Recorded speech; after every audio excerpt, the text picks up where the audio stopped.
Hello and welcome to another episode of Sci Week V. My name is Hui, and in today's episode, we are trying something new. This is a long format of our videos in which Dr. Bo and I will be having a discussion about a particular subject in mental health, so that through conversation, we hope to bring out the nuances, the important nuances that might be beneficial to you and your loved ones. And in today's episode, it's going to about suicide prevention.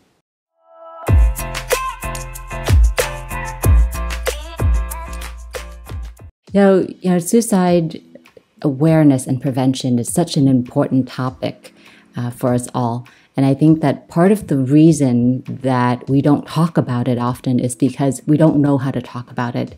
So in today's episode, we're hoping to deliver some tools and give you some sense of empowerment over the subject. And that it doesn't have to be a fear. Not knowing what to do doesn't have to stop you from being able to do what people need your help with. And so part of this is, the recognition of how serious this topic is. And for you as the audience, if we'd appreciate it if you just listen with intent and attentiveness, and to just be able to watch out for the people who are in your life who might have these types of difficulties, because your part in all of this, easy to do once you know all of the steps, but easy to do, and it's so significant that there's possibilities that you could be saving lives. It's sort of like learning CPR to resuscitate somebody, right? Yeah, and like it's scary. It's so scary when you encounter when you're in the situation. But if you have the tools, it's a pretty simple step that you can follow. Right, exactly. So I'm pretty excited about talking about this topic for sure. Mm-hmm. And just to piggyback on that, suicide is the most preventable death. Yes, in the globe. In every country, it is the most preventable death. Yeah. Yeah, it can be very scary to encounter someone who is suicide, especially your loved one. But again, if you know the steps, if you know what to do, you can just follow it and do your part. And it should, like, the worst case scenario doesn't happen that frequently. Right. And if you do, you know what you should do, it usually can prevent it pretty easily. Part of this process is being able to connect. I mean, you and I are mental health professionals, so we know and we're more comfortable with the topic.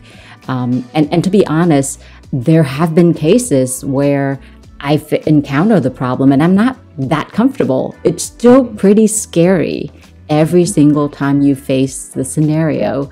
But I think that having that tool does bring you some comfort in following those steps. I think part of this process is that too. It's just being comfortable with saying and with asking and with hearing information that maybe hurts and it's a little scary and makes us uncomfortable. But overcoming that barrier of that initial frighten can actually be very helpful, and you can make a big difference with it. I think it's very true. A lot of the myth around suicide is that if you talk about it, you give people They'll ideas. think about it. But in fact, that's not true at all. That's the exact opposite, right? Because if the person isn't thinking about it, they're not talking about it. And so if they're already talking about it, they've likely been thinking about it for a long time. And I think that the myth is that, and this isn't just like in the Vietnamese culture, right? It's not specific to lay community. It's actually, this used to be what people thought in psychology. This used to be what, years ago before the research was available, people thought that if you ask, you're giving people ideas. And that's just simply not true. Yeah, and we have a specific ways that we can ask about someone's suicidal ideation, and we can gauge how the risk what level of risk. So let's talk about this, because I think that it's an important thing to know. So one important tool that I've discovered, and this is good for adults and also adolescents, and it's kid-friendly application that has been developed. It is called a friend ask, right? And Is it an so application? it's an application, right? Yeah. And so essentially this app trains you to know how to ask questions of a friend who gives you signs and talks about these things. So it goes over all the warning signs. Yeah. Like if your friend is withdrawn, if they start talking about death more, if they look like they're down most of the time, if they don't used to, if their habits change, they're more withdrawn, right? So all of these signs and symptoms are also listed. So if you go to the app, you will learn how to ask a friend these questions to follow up on their comments without offending them. Yeah. So some of their examples are things like use direct language. You know, if your friend is saying, "Oh, I want to die," things are just, I feel I'm desperate, it's hopeless, I want to die, man, right? Yeah. If you have a comment like that, you don't want to beat around the bush. You don't want to say, "Oh, life is worth living. Oh, you know, it's a beautiful day. Oh, thank God, you know, we're alive," right? Because what you're doing is essentially, you and I understand this, but not everybody does, is that what we're doing is if we're saying that, we're basically not demonstrating that we're hearing what the person is saying to us. Yeah, and I want to add to that, like a lot of the time, the thing that we say is to pacify ourselves, to to comfort us.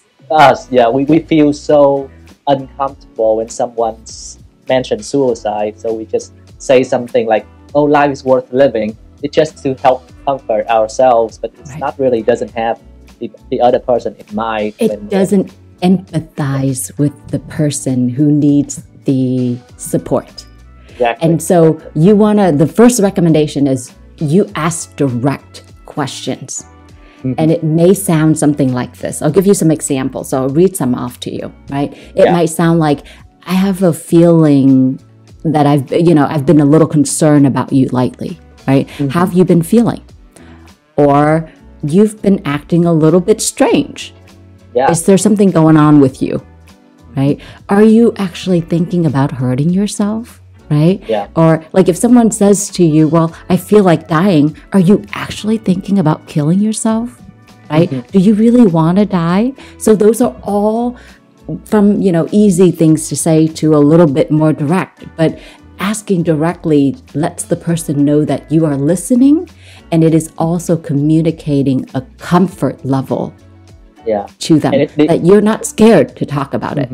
It destigmatizes, exactly. You're not scared about this, so it opens up the gateway for them to share more about you're maybe not the scared, struggle so that they are going through. I'll tell you more. Exactly. Right? Exactly. So, because a lot of times what happens is this person has been thinking about this for a long time, and they're afraid to tell anybody because nobody understands. And so if you can convey that you understand and you're okay talking about it, you'll hear about it, right? And it's important to not freak out when people share about their suicidal ideation, because you would scare them away. Right? Because there's no direct link to asking and knowing information to actually people doing it. The second thing you do is you assess the person's plan. So, let's just say that if you do want to die, have you thought about how you might do that? Again, I'm not giving anybody any ideas, but I'm asking if they have any ideas, right? And let's find out if they have the access to those means.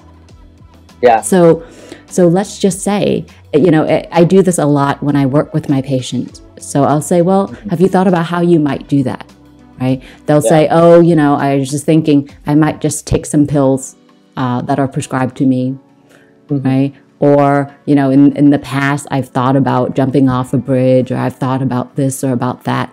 The benefit of knowing what plan they have is for me to work with their family, and for me to also help them come up with a plan that prevents them access to that, right? Because some people think that if people, someone who is suicidal would try everything to kill themselves. This is unlikely. That is not true. People have a preferred plan and a preferred means to die. And if we can counter that, we can maybe take away the knife, take away the means that they are planning to kill themselves, they are much less likely to carry out that plan. So that's very important to remember. So, because a lot of times when people actually act on a plan is when they're lonely, they're tired, when they're impulsive, right? And so it's not when they're, around people and things are lively. It's when they're alone and they don't have anything else to do, and they're trying to act to take away that pain that they're feeling. But pain actually is temporary and it does go away. And so if you put those things, if you recommend somebody who has, say, handguns, right? If you recommend them lock it away or put it in somewhere where it's so far to reach, by the time that person climbs up the ladder to the attic, opens the safe, they may have already had enough time to change their mind. Yeah. Or if someone says, well, I want to take all my pills and my pills are in the drawer and on my nightstand, that might be a second. But if I say, well, why don't you put your medications all the way in the garage and lock it up far, right? Yeah. Then between the 5 minutes between someone thinking about actually carrying out that plan and getting through the letter and all of that, for a depressed person, that might seem like a mountain to climb through. And that might be just enough to defer them from actually carrying out the act. Okay. Yeah. So that's the second thing. You want to ask the questions. You want to know about the plan. And you want to know if this person has the means for it. So that we kind of talked about that, right? If you're wanting to die with a gun, do you have means to a gun? These are three areas. And the last one is intent. Right. The last one is intent, and that is you say, well, what time frame or when, or on a scale of 1 to 10, how likely would you do this? Yeah. And they might say, oh man, it's just a thought that bugs me, but I'm not going to do it because of these things, my mother, my friends, I don't want to, then you feel a little bit better. But if they say, yeah, I'm thinking I might do it tonight, then that tells you when you need to act. That's a red flag. Right. So 4 things, because they're important. I'm going to repeat the areas again. Ask direct questions to follow up and acknowledge for the person that you heard what they said. Yeah. The second is assess to see what their plans are, if they have a plan. Now, they may not have a plan, and that's okay.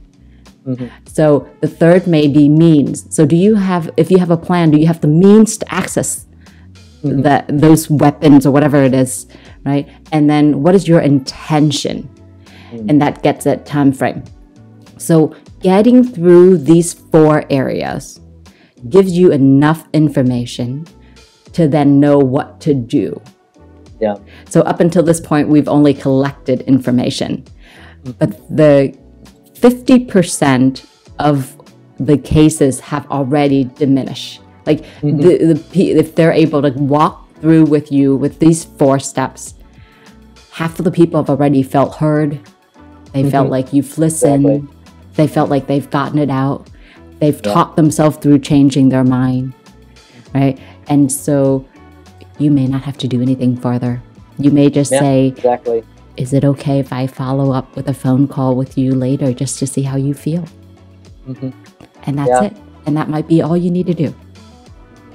And I hope that information alleviates some of the stress, the fear that you have coming into a conversation that has to do with suicide, because the steps are really simple. We don't want to make light of this situation, but it's actually, your part is actually pretty simple. Just be open, hear them out, and ask direct questions. And being able to listen and having somebody listen without judgment for the person who has these ideas, it lightens their load, right? And so if you think about it, they've probably been carrying these thoughts and these loads for a long time. They felt guilty. They felt shameful about all of this. And suddenly they're able to let it out without actually feeling shameful, because the person listening to them isn't judging them for having these thoughts.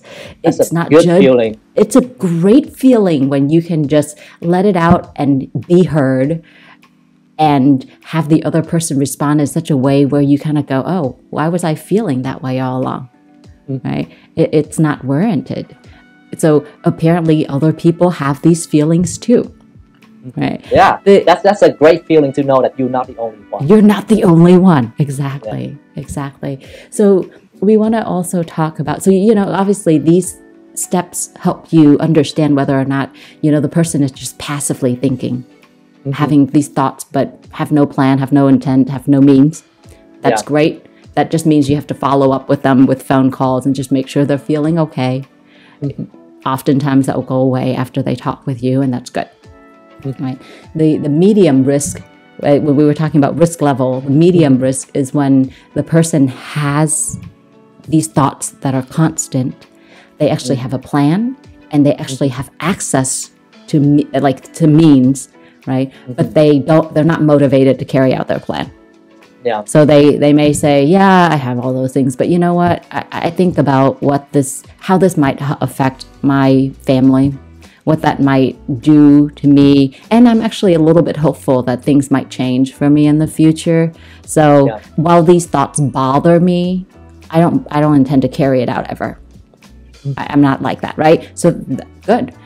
In that case, help them, feel safe to come to you when that ever becomes a concern. You want to ask them permission to keep connection with them, right? So whenever I talk with anybody, even if it's just a friend or whoever, I might say, hey, I'm glad that you are where you are and that we talked about this.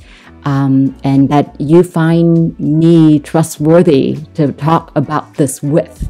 So would you mind if I call you once a week on this day, this time, right? So that we can continue discussion or just check in, make sure you're doing okay, right? And the reason I like this day, this time is because it's very specific. And so, and any person who thinks about taking their life might say, well, actually, I have a usual scheduled call with, Wa or Hui at this day and time. And if I don't answer, that's going to really alarm them, right? And then that doesn't mean that you can't call them sporadically to check in. But having a day and time gives that person the hope that they're going to have that venue to be able to talk with you in the future. So don't get to a point where you assess them, you understand, and then you just disappear. So you want to follow up. For the people who are actively suicidal, right? For the people who say, yeah, my intention is today, or my intention is by the end of the week, then they need help that is more immediate. Yeah, so you need to take action immediately. Don't leave it alone. Don't hesitate to call for help. And in that case, I wouldn't let them out of your sight. I would probably say, hey, I'm really concerned about this. And I care so much about you that I don't want anything to happen to you. So please let me help you. I think this may pass in the future, but you need to give yourself the opportunity to see it pass. And so one thing you might do is say, hey, why don't we call a suicide hotline together? And have them walk us through the process. We'll give you the information afterwards. Or you might say, how about we get your parents or your family involved so they can help take care of you? And in this case, you would want to call for help. Like you would want to call 911 or call an ambulance or do things like that, just so because it's urgent, it's immediate. Yeah. Right? And you might offend them by doing that. Right. But they'll thank you. They'll thank you a week later. Yeah, but if you have good reason, you follow through the steps, and you have good reason to believe that this person is at high risk of suicide, you have to take action, and you will offend people as you do that. But you will save their life. You'll offend them, but you will save their life. Because if you don't offend them, they won't be around to even be mad at you, right? And I've never seen anybody's life be saved and not go back and thank the person who helped prevent it. Because part of this is just in the moment. It's a temporary feeling of isolation and of sadness and of hopelessness that drives people to this. It is not who they are. It's a symptom of their pathology. of what they're feeling. And so if we can understand it that way, we can understand that that's not their desire. Right? It's just a symptom of what's going on in their life. And so that reminds me, actually, thing that we don't want to do is, one, promise somebody that you would keep this a secret. Yeah, right? No, like I think in any counseling setting, either it's professional or just friends talking, or if you're in a church or a really religious organization, one thing that you don't want to do is to promise to keep a secret. You, like as a counselor, you respect people's right to privacy, but you don't keep secret. I think that's very important. Okay, so let's differentiate. Anything. Yeah, let's differentiate, because I don't want my clients to come to me and kind of go, well, I don't want to tell you anything because you can't keep anything a secret, right? So so let's talk about the limits, like what confidentiality means, what privileged communication means, and when we have permission to actually break confidentiality, right? Yeah. And so typically when you go to a session, you'll hear things like this. Anything you say will stay between you, me, and these walls. Okay? And that is excluding, that does not include things like if you tell me you want to hurt yourself or other people, if children are being jeopardized or abused in any way, or if elderlies are being abused or jeopardized in any way, right? And so you promise everything except for anything that has to do with the safety of the person and other people, the public. And so you explain to them that, you want to keep the public safe, and most of all, you want to keep them safe. And so anything that gives you information that may tell them that may tell you that they're thinking about hurting themselves, you have to proceed to get them the help they need. And so that's called what we call bridge of confidentiality, right? Not bridge, but that's not within privileged communication, right? Privileged communication is anything but risk to harm to self or other people. And so I think that this happens a lot with kids or adolescents, when they tell their friend something and they say, hey, you promised you'll keep this a secret, right? And then the friend promises, I won't tell anybody. And then suddenly they say, I'm going to kill myself today. And then, now I've promised that I wouldn't say it. And now I can't get help, but I don't know how to help either. Yeah, that's a very dangerous promise to keep, like before you even know what that person is going to say. It's going to say to you. So the thing you want to say is if they want to tell you, they'll tell you anyway. So the thing that you want to say is you say, well, it depends. I will try my best, but it'll depend. Right? So then you're saying, if I you can do want it, to I hurt will. yourself, if you want to hurt yourself, if I have good reason to believe that someone else is getting hurt, I need to inform people in authority. Yeah. So you just say to them, I will try my best to keep it, between us, depending on what you tell me. Okay? So you're not making a promise that you will keep everything a secret, but to some extent, if you can, you will. And so I think that that's important. It's that you don't promise somebody that you're going to keep their self-harm thoughts a secret. That's first, because then the burden is on you and you can't get help anywhere else. And it's just going to be painful to go through that process on your own, especially if you're not trained. The second thing that you don't want to do is you don't want to say to the person, I understand what it feels like. Because in actuality, when a person is in the depths of the misery and it's the depths of struggle so much that they want to take away their own life, you don't understand it until you're there. At that time, in that body where they are, right? And so what you don't want is, you don't want to say, I know how you feel. I don't. It's okay to say, I'm so sorry you're feeling this way. I can't imagine what it must be like. Right? And that's enough for the person to feel like, okay, you hear me, you don't judge me, and you can understand how hard this is. Don't say to somebody, I wish there was something I could do for you, or tell me if there's something I can do for you. They're already telling you a problem. So say, I want to help you. Okay. Yeah. And then, so the third thing that you want to do is don't ignore their struggle. Do not tell them how to feel differently. Okay. So the thing that I know a lot of Vietnamese people do is if they hear someone say, "Oh, I'm feeling so sad," they'll say, Stop "Oh, it. don't feel sad. Just stop Things are not so bad, right? Look at what you have. Why would you want to die? You have a car, you have a house, you have a family."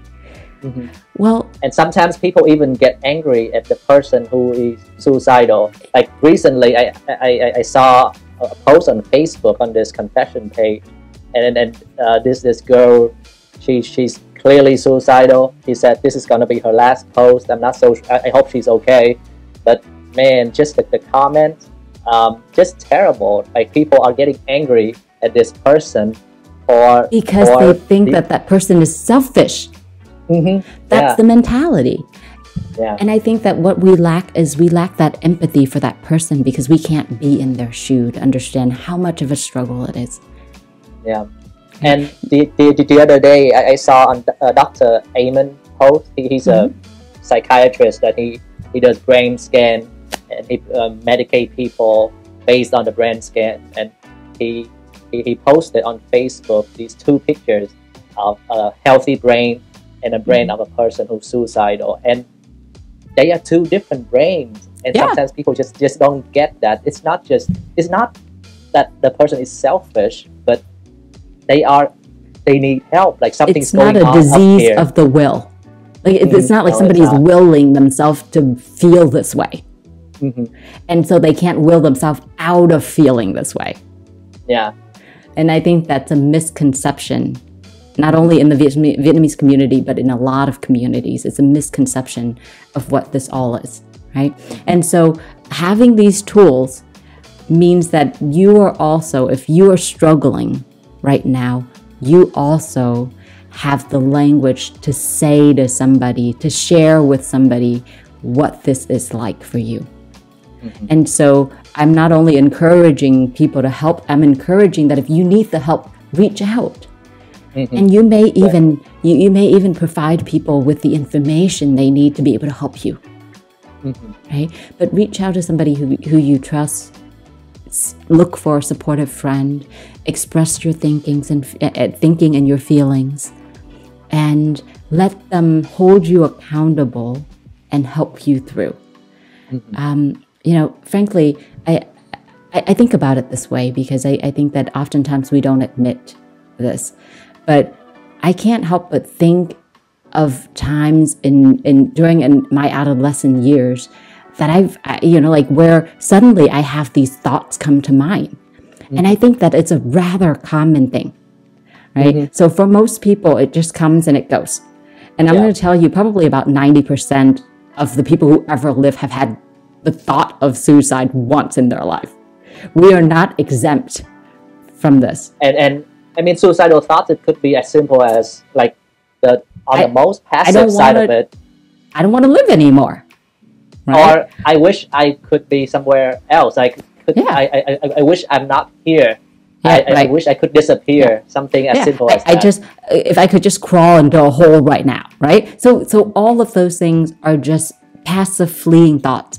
But I want to make it a point to say that everyone has had these types of thoughts before in their life because of whatever circumstances there are. It's problematic when it gets to be so prevalent that you can't push it away right, on your own. That's when you need to say to somebody, look, this has been bothering me and I need help. Okay. So, I think that we can provide some of the information on the app and the hotline number and things like that to be able to help later on. So do you have anything to add before we kind of wrap it up and conclude? Well, I'm just going to provide them with the number that they can call in America when it comes to suicide help. So the number is 1-800-273-8255. You can also Google crisis hotline or suicide prevention, and that will come up instantly. Okay. The quickest thing to do is if you're flustered and you really need the help immediately, you just call 911 and someone will respond and guide you through the process. Yeah, 911 is also an option too. Yeah. I don't know. Unfortunately, we don't live in other countries, so we haven't done the research, so we don't know what that looks like. But if you actually know from your country what the protocol is and how to call for help, if you would comment for us in the comment section, I think that it's going to help other people who live in your area be able to know and understand and how to help. Now, what we've described to you isn't sort of community specific. This is, the plans that we've walked through with you in terms of the 4 things you assess for and what not to do are things that are globally, can be applied globally, right? And so if you've listened through this video once and you haven't gotten the point, listen to it again. I've done this 11 years and I still sometimes go back and kind of go, have I looked at all of these details, right? Because when you're stressed, you're not thinking clearly. You're not in the mind that you are to solve the problems. And so while I might be a little bit better at knowing what to say, because at some point in time, it just kind of comes out when it needs to come out, because you learn it like that. It's just a procedural at this point. But if it hasn't been, it's not a procedure for you and you're not familiar with it, but you want to learn this as a tool to help people around you, you have to practice it. Practice saying those questions, practice being comfortable with hearing the idea, practice with the comfort of looking somebody in the eye and saying, I hear you. It's hard. It must be really hard. And I'm sorry, right? And being able to do that will help give you the opportunity to overcome that stress when you actually do need to use it. I tell you, a lot of people, I learned CPR years ago. I haven't actually performed it on anybody. But I know that if it was ever a need for me to use it, that's an opportunity to save somebody who needs saving. Yeah. Right. And I agree. So, don't let the stigma of the society, don't let the lack of knowledge, don't let your discomfort stop you from being helpful to someone else and from being able to help prevent someone from a death. Now, I recognize that this video isn't meant to turn you into a professional, so as much as you can, study up on it, learn it, do the best you can. And the best thing to do is if you're feeling a little stuck, you can acknowledge that with people too and just say, this is really hard and I don't know how to help you. Do you mind if I get help from other people, right? And so I understand that this isn't going to be the end of your learning. In fact, all this is meant is the beginning. It's only meant to give you comfort in knowing that there are clear things you could do and that protocol might help you. And so if you want to learn more, definitely give us some comments, ask some questions. We're happy to give you the resources you need to do this. But I appreciate the fact that you've listened to this video. It's a little long, but we hope that it's given you good information to work with. And that I hope that this is as meaningful for you as it is for me, this information, and that it gives you tools to be able to feel some comfort going into a situation that might be very, very stressful to go into. Yeah. Thank you, Dr. Vo. And that's it for today's episode. Thank you so much. Like, share, and subscribe. Thank you. We'll see you again very, very soon.